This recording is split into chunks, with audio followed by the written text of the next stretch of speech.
back like a bad habit. It's unboxing, and today we're giving you a bit of a special. We're going to talk about a fight in MMA and the UFC that took place last Saturday, Gamrot versus Tsarukyan.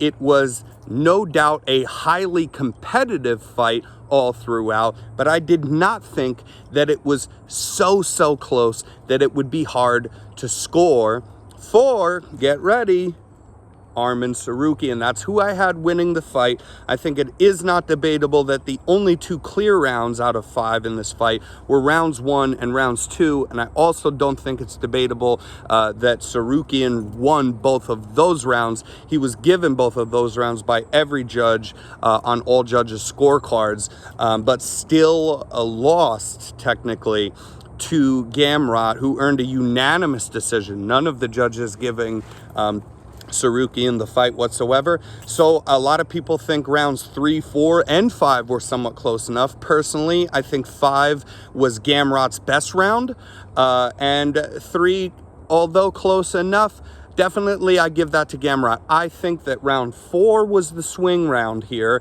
and in round 4 we had somewhat competitive striking going on until multiple, not 1, not 2, probably at least 3, but even possibly more than 3, very hard body kicks landed by Tsarukyan in this round that were no doubt the most effective shots thrown, if you also don't count the spinning back fist that landed flush on the chin of Gamrot and dropped him. Though it was a flash knockdown, the shot landed flush and he was dropped. We are not talking boxing today, so we're not debating a 10-8 versus a 10-9 round. It was a drop, and all that we're talking about is that Tsarukyan definitely should have won round 4 because of that and all of those hard body kicks, because other than that, when we talk striking, the numbers might have been somewhat similar, but there was absolutely not one shot from Gamrot that landed with authority in that round, like those body kicks and like when he was dropped by the spinning back fist. Gamrot at the end of the round gets a takedown, I believe, definitely has some control time, but you got to remember, because here on this channel right here, we've debated these scores before and have been told numerous times there is a unified rule set, and that should be beautiful if you're an MMA fan, because I will tell you that as a lifelong boxing fan, we do not have unified rules. We have judging criteria that everybody has to go by, but there is so much room left open to preference. You can judge in boxing based on how you like the defense of a fighter. You can also just judge on sheer punches landed in the output, or you can watch a fight where an opponent gets outlanded in the fight drastically, but still give him the round because the few shots that he landed were harder. There's a lot left open to interpretation and how you like to judge in boxing. The beauty of a unified rule set is that we should all just go by that, and there is nothing left open if you follow the guidelines. I have talked to many different people. This overall presentation I'm going to give you has not in details, but the overall assumption that Tsarukyan won the fight and on round 4 is also agreed upon by Luke Thomas, and also agreed upon by many other in MMA media, many other MMA fighters, and also Mark Prio from the End New MMA show, who I've had numerous conversations about this fight and about the unified rules and how to score an MMA bout. So this is all effective work by Tsarukyan. He might have even outlanded Gamrot in round 4, but these body kicks were extremely effective. That spinning back fist was extremely effective, and dropped his opponent. And it doesn't matter if it's a flash knockdown or not. This was a handedly, won round by Tsarukyan until you get a takedown again at the end towards the end of the round by Gamrot, who earns quite a bit of control time, around a minute or so, I believe, if I remember correctly.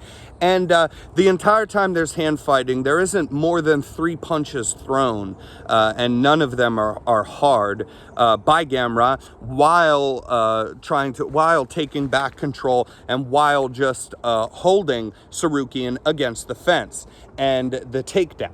I don't think that means as much clearly as getting dropped. That we've been told that striking matters more and damage matters more than simply control time, and everything about the grappling and takedowns has to do with what you do with it after you get it, which was nothing at all. Tsarukyan was just hand fighting the arms, and Gamrot is holding on to them. Like I said, there's a couple soft shots that Gamrot throws, and really is simply to stay busy so that they don't get broken up.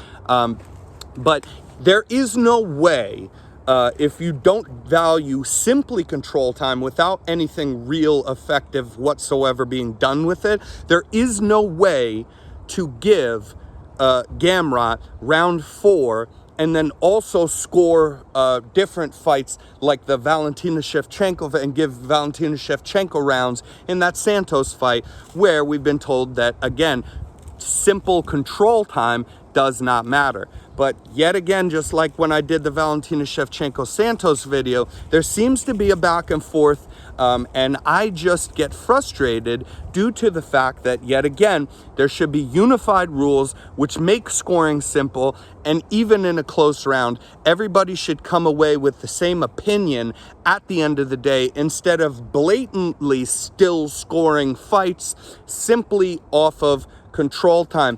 And before we go, the only argument that I've heard against this kind of is that it's not so much damage, but the effect of what you're doing. So if you have control time and you're not damaging your opponent much, and you're not going for submissions while taking the back or while controlling them on the ground whatsoever, you still are being effective in lowering their stamina, lowering their cardio, lowering their will to continue to fight. And simply by not allowing your opponent to move should be scored, because you are controlling them in such a way as that they cannot do anything to you. That is absolutely, again, a fine school of thought, regardless of if I or others agree with it or not. But there is unified rules, and it is said that that is not what you score in a fight. I've been told that it's more effectiveness of that. So that is how they would score that round 4 for Gamrot, because he tired his opponent, because he stopped his opponent from being able to be effective on the feet.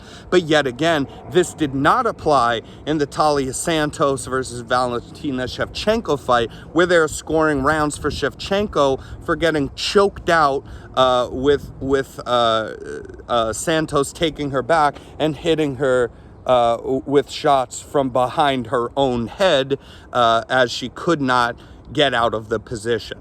So there is no way to score that round, and there is no way to score rounds for TJ Dillashaw against Corey Sandhagen in that fight if you're not simply valuing control time.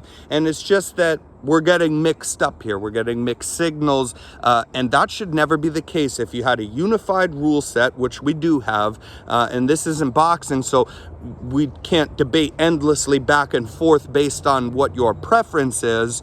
It is simply Tsarukyan should have won round 4, so I give him round 1, I give him round 2, and I give him round 4. And also, if you wanted to talk about effectiveness of grappling or tiring your opponent or stopping them from being effective with the game plan that they had in place, I think that you especially score round 4 for Arman Tsarukyan, being that in round 3 was when some effective grappling actually started, where they weren't just snuffing each other's takedowns before anything got going. The effective grappling for Gamrot got started in round 3. Round 3 is when the beginning of the tiring of Arman Tsarukyan started. And so for him to come out and effectively land multiple hard, effective body kicks on Gamrot in round 4 should be all the more applaudable, all the more honorable that he was able to do that. And again, whether it's a flash knockdown or not is not what I'm here to argue. It was a flush shot landed and resulted in Gamrot getting dropped in round 4. It showed clear on the replay. Arman Tsarukyan won that fight. Let me know what you guys think in the comments, and until next time, stay loyal, fight fans.